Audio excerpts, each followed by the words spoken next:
Hello and welcome to my weekly video blog, and today on A Vogel Talks Menopause I'm going to be talking about 5 signs your digestion may be struggling. If you like my tips and advice, then please subscribe and remember to hit the bell icon so you can be notified of all my new videos.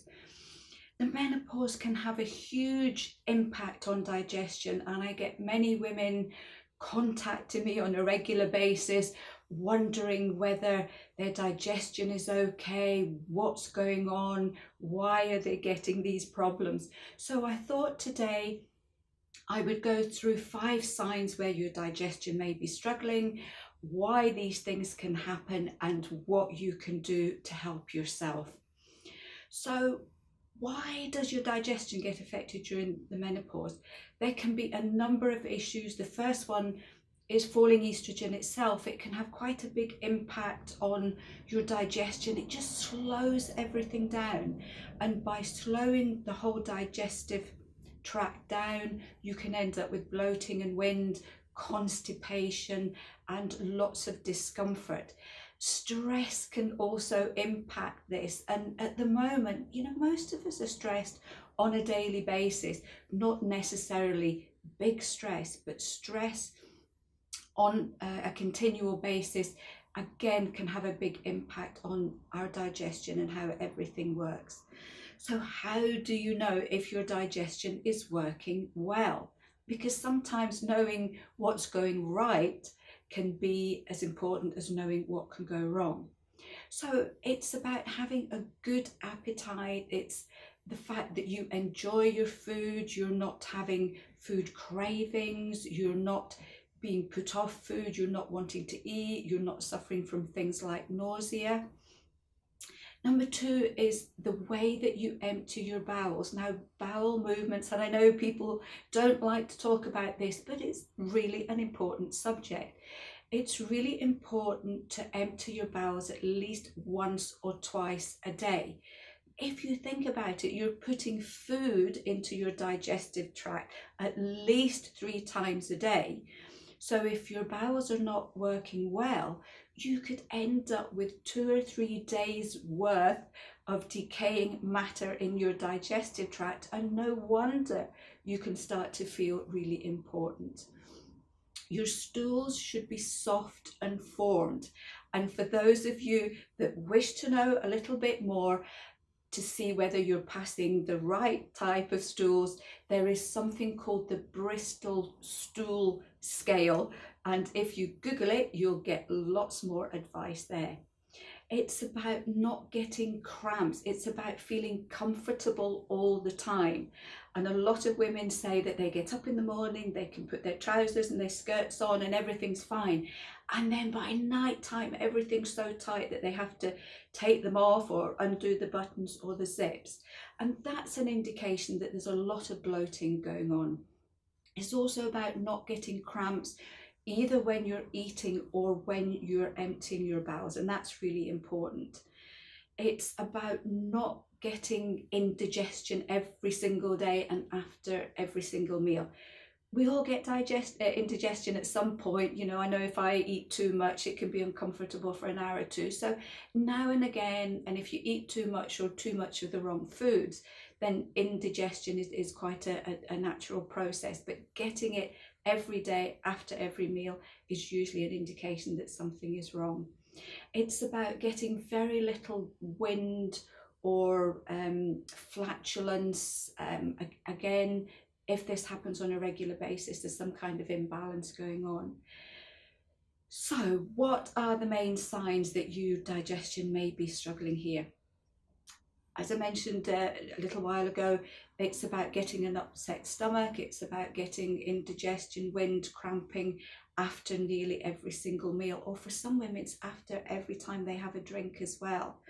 It can be a feeling of just being totally full. Some women say that it feels like after they've eaten, the food just sits in their stomach and doesn't seem to shift for ages. It's also about getting acid reflux or gastric reflux, where you feel as if everything's coming right back up to the back of your throat.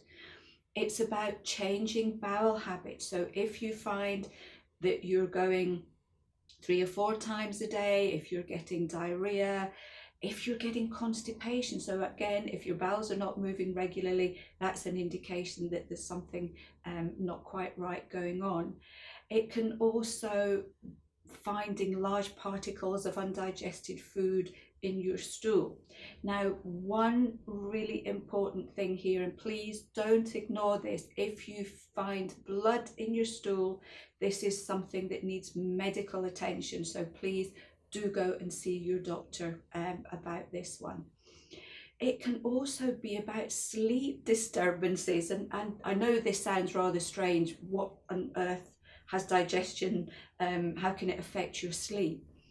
We have chemicals, feel-good chemicals, and one of them is called serotonin. And serotonin helps to keep our mood up. It also helps us to have a good night's sleep. And a huge amount of serotonin is manufactured in your digestive tract. So if you have problems with your digestion, then that can lower the production of serotonin, and that can have a huge impact on your mood on a regular basis. And this is really quite an important one that tends to get completely forgotten about here. It's about looking at your skin problems too. If you get things like acne, psoriasis, dermatitis, skin rashes, these can all be caused by poor digestion and elimination. And the last one, it can be bad breath. If you have a lack of friendly bacteria in your digestive tract, which is really common. If you start to get digestive problems, there's nearly always an issue with the friendly bacteria. So if you don't have enough friendly bacteria, if your food is sitting in the digestive tract, if it's sitting in your stomach for long periods of time, then that can cause bad breath on a regular basis. So what can you do to help yourself here? Really simple tips. Number one is water. Dehydration will have a big impact on your digestive tract, slowing everything down even further. But the important thing here is loads of water every day. It needs to be plain water, but don't drink when you're eating, because if you do, you're going to dilute your digestive juices in the stomach, and that's going to impact on your digestion problems even further. So water, plenty of it, but away from food.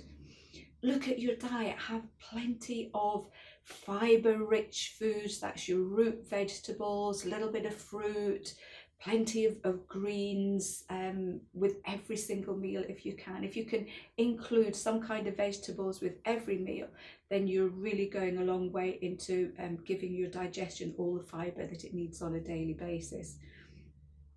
Exercise. Again, a lot of people don't realize that exercise can improve your digestion. When you move, this helps to massage all the internal digestive organs, and that can help with elimination. So even a brisk 15-minute walk once a day can help with elimination and other digestive problems too. Look at your friendly bacteria. Maybe take a regular probiotic, maybe once every couple of months do a few weeks on a probiotic just to keep your friendly bacteria working well. You can also look at our Malkazan fruit. This is a fermented whey which contains calcium, and calcium is known to aid digestion. You could also look at other fermented foods such as sauerkraut and kefir. These can work really well at helping to improve your digestion and your elimination. You can look at bitter herbs. They're great for starting the digestive process off. And if you look at the Mediterranean diet, bitter herbs are normally included as a starter for all main meals, and this can help to improve your digestion. We do our licensed remedy Digestazan, which has bitter herbs in it, which can be used on a regular basis if need be. And the last thing, but definitely not least, chew your food well. because if you eat really quickly, you're going to have large pieces of food sitting in the stomach, and it's going to be more difficult for the stomach to break these down. So sit and relax and chew your food well. So I hope you found this one helpful. If any of you out there have any other tips that have helped with your digestion, or foods that you include on a regular basis that help you, then please share them with us. And until then, I will see you next week for another edition of A. Vogel Talks Menopause.